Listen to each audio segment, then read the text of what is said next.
Chapter 19. Act 1. We will need to instate a memory veil. What? Why? How is that fair? Our parents sat patiently silent, waiting for our wave of protest to dissipate. I took a leaf out of Dorothea's book and raised my hand.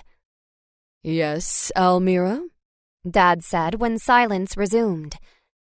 Just to clarify, is this an I can't remember how I got here kind of memory veil or an I don't know who I am kind of deal? More of the latter, Mom replied. Another murmur of nervous discontent swept through the room. I've heard of cutting the apron strings, said Marcus, crossing his arms. But wiping our minds and dumping us off on a new world seems a little overkill. Mom chuckled at his comment. We love each of you more than you can currently comprehend, she declared with gentle conviction. We will never ask you to experience a moment more of difficulty than is absolutely necessary for your personal benefit or for the benefit of those you love. No one will be forced to take this test, she promised. It will be up to each of you to decide whether or not to undertake this experience. But before making that decision, you must be informed, Dad added. So, let's work through your fears. He brought his hands together and rested his elbows on his knees, leaning towards us. A memory veil is a temporary measure. We won't remove your memories nor destroy them. We'll simply suppress them while you explore mortality. Like all of our memories? Izzy asked with obvious trepidation. Memory is a complicated thing, Mom answered. It's both conscious and unconscious, both acquired and innate. Your question is an important one, Isidore, but to do it justice, we must first review the different types of memory and their functions. Her eyes fell to her eldest son. Anishka Wandash, she invited, could you remind us of the different types of long-term memory? I let out a mental sigh of relief. Mom often put us on the spot during family council. She always seemed to know who could best explain a concept. Though she'd never asked me to explain something I didn't know, I always feared she one day might. It would have been embarrassing to admit I'd forgotten about memory. I'd be happy to, Anish replied confidently. First, there's episodic memory of autobiographical events. For example, I can remember the first time I met each of my siblings. He flashed me a glowing smile that held 15 years' worth of shared memories. And then there's semantic memory of facts, Anish continued. For example, I know blue and yellow make green, but I don't have a specific memory of the first time I learned that fact. And finally, there's procedural memory. It allows me to play piano scales or brush my teeth without having to consciously think about my hands' movements. Thank you, son, Dad said. So, to answer your question, Isidore, no, you will not lose all of your memories. After studying the examples of many past worlds and exploring every possibility, we've chosen an integrated approach. You'll retain many of your semantic and procedural memories, so you can enter your test with your current levels of speech and mobility. Lucian and I exchanged concerned looks. It hadn't occurred to me that the abilities to walk or talk had been in jeopardy. Did some people enter their mortality tests as helpless, infantile blobs? Your autobiographical memories, however, will be completely suppressed throughout the duration of your test. Dad continued. You will believe your existence began with the test. You will have no memories of your life here, nor the people with whom you've associated. Silence fell as the 7 of us digested that news. That sounds really lonely, I said at last. Yeah, and terrifying, Jadith added in a rare moment of solidarity with me.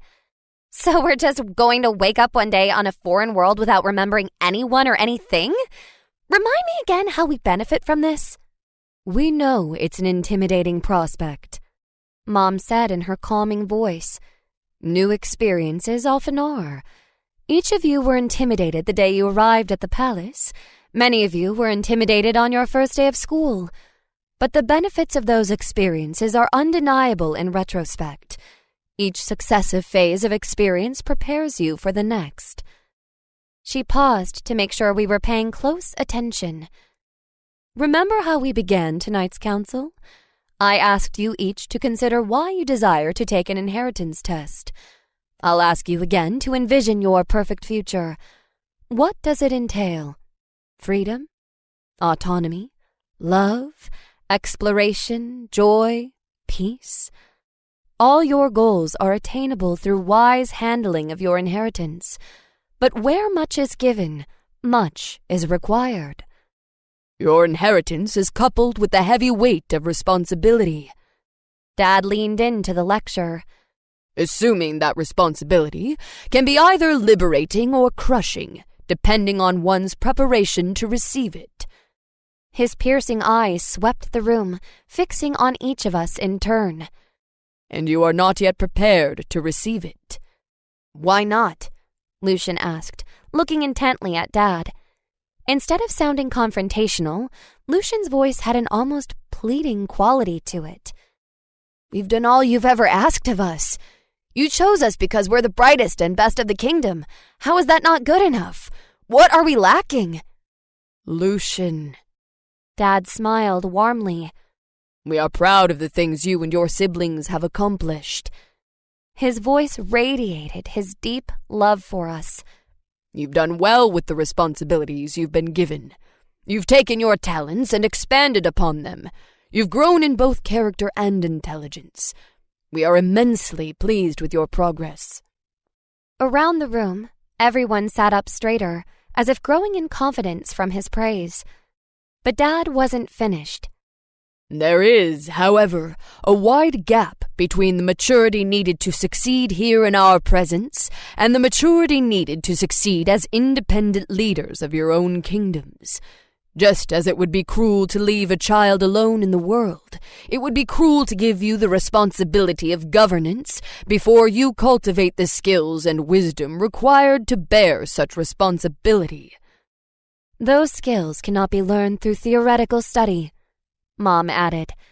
No one becomes a great chef by reading cookbooks in the library. It's necessary to go into the kitchen and experiment.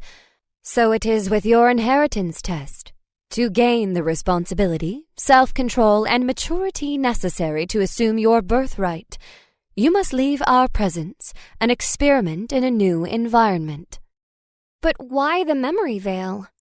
I pressed. I get that we have a lot to learn, but why take away the progress we've already made? Remember when you were learning long division? Dad asked.